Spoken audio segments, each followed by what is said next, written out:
मंडी संसदीय क्षेत्र से कंगना रनौत ने कांग्रेस पार्टी पर जुबानी हमला बोला है। कंगना रनौत ने कहा कि कांग्रेस पार्टी के शासनकाल में हमारा देश कई दशकों तक विकास में पीछे रहा। कल देर शाम सुंदरनगर बाजार में रोड शो के दौरान कंगना ने कहा कि कांग्रेस नेता विक्रमादित्य सिंह उनके बारे में अभद्र टिप्पणियां कर देश भर में सुर्खियां बटोर रहे हैं। कंगना ने कहा कि वे हिमाचल की बेटी हैं और सांसद बनने के बाद प्रदेशवासियों की सेवा करेंगी। ये जो 2014 में एक ऐतिहासिक काम जो हमारे देश में हुआ है, एक जो कांग्रेस की दीमक, अंग्रेजों के जमाने का मैं इनको अंश कहती हूं, क्योंकि ये उनकी ही छोड़ी हुई एक बीमारी है यहाँ पर, और ये बीमारी से हमारा देश कई दशकों तक ग्रस्त रहा। ये जो परिवारवाद की जो दीमक है, इसने पूरी तरह से हमारे देश को खा दिया था। इस देश की भाषा ढंग से नहीं समझ पाया, इस देश की संस्कृति को नहीं जानते, वो कैसे इस देश को चला सकते हैं। और जैसे जैसे चुनाव नजदीक आ रहे हैं, प्रचार भी गति पकड़ रहा है। भाजपा और कांग्रेस दोनों ही दल चुनाव प्रचार कर रहे हैं। आरोप प्रत्यारोप का दौर भी जारी है। किस तरह का चुनावी माहौल बना हुआ है, इस पर अधिक जानकारी के लिए जुड़ रहे हैं हमारे मंडी से संवाददाता वीरेंद्र। जी वीरेंद्र, किस तरह का माहौल जो है वो मंडी में बना हुआ है, क्योंकि कांग्रेस का गढ़ रही है मंडी संसदीय क्षेत्र से। अभी अगर फिलहाल की हम बात करें तो प्रतिभा सिंह वहाँ से सांसद है, वो भी कांग्रेस की है। इससे पूर्व वीरभद्र सिंह जो विक्रमादित्य सिंह के पिता है, वो भी वहाँ से सांसद रहे हैं। तो कितना चुनौतीपूर्ण रहने वाला है कंगना रनौत के लिए? देखिए वरुणा, बिल्कुल ठीक कहा आपने। एक तरीके से मंडी संसदीय क्षेत्र के इतिहास पर अगर हम नजर दौड़ाएं तो कहीं ना कहीं ऐसा लगता है कि ये जो संसदीय क्षेत्र है, ये स्वर्गीय वीरभद्र सिंह के परिवार का गढ़ रहा है और कहीं ना कहीं कांग्रेस पार्टी का भी जो है वो गढ़ रहा है।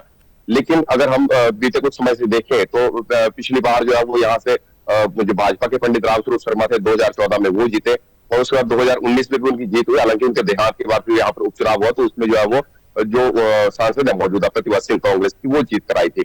लेकिन अगर हम पिछले उन चुनावों के इतिहास को देखें और मौजूदा परिप्रेक्ष्य को देखें तो इस बार जो है वो मुकाबला काफी ज्यादा कांटे की टक्कर वाला जो है वो देखने को मिल रहा है।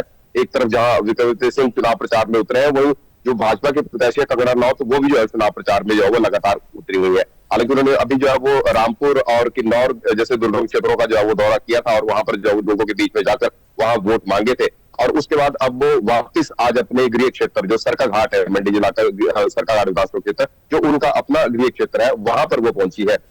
और वहां पर उनकी जो नुक्कड़ सभा है, वो कार्यक्रम जो है उनके शुरू हो चुके हैं। सुबह 10 बजे से जो है उनके कार्यक्रम शुरू हो चुके हैं, जिसमें त्रिफाड़ घाट है, समेला है, बलद्वाड़ा है, नबाई है, सरकाघाट है।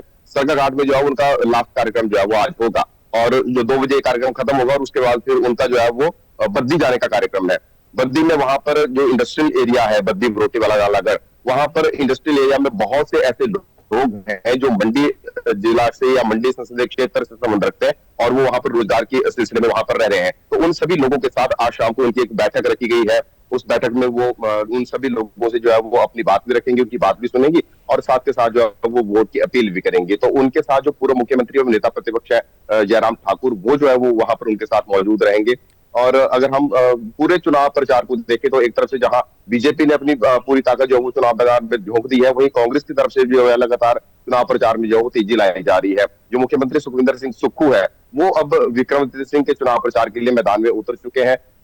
पिछले कल भी उनके कार्यक्रम थे, हालांकि आज जो है वो किसी दूसरे संसदीय क्षेत्र में उनके कार्यक्रम में, लेकिन आने वाले समय में जैसे 9 तारीख जो है वो डिसाइड की गई है विक्रमादित्य सिंह की तरफ से कि 9 तारीख को जो है वो अपना नामांकन यहाँ पर दर्ज करेंगे, तो उस दिन जो है वो नेताओं का काफी बड़ा जमावड़ा जो है देखने को मिलेगा। तो कुल मिलाकर हम कह सकते हैं कि एड़ी चोटी का जोर जो है वो भाजपा और कांग्रेस की तरफ से प्रत्याशी भी लगा रहे हैं, बाकी नेता भी लगा रहे हैं, लेकिन अंततः जो है वो जनता ने तय करना है कि किसे जो है उन्होंने अपना मैंडेट देना है। जी वरुणा। बिल्कुल वीरेंद्र, दोनों ही पार्टियां जो है पुरजोर तरीके से मैदान में उतरी हुई है और दोनों ही चेहरे जो हैं वो पूरी तरह से जीतने का जो है वो दावा भी कर रहे हैं, लेकिन 4 जून को ही पता चलेगा कि जनता क्या आदेश देती है। बहरहाल तमाम जानकारी के लिए बहुत बहुत शुक्रिया और बढ़ते हैं अगली खबर पर।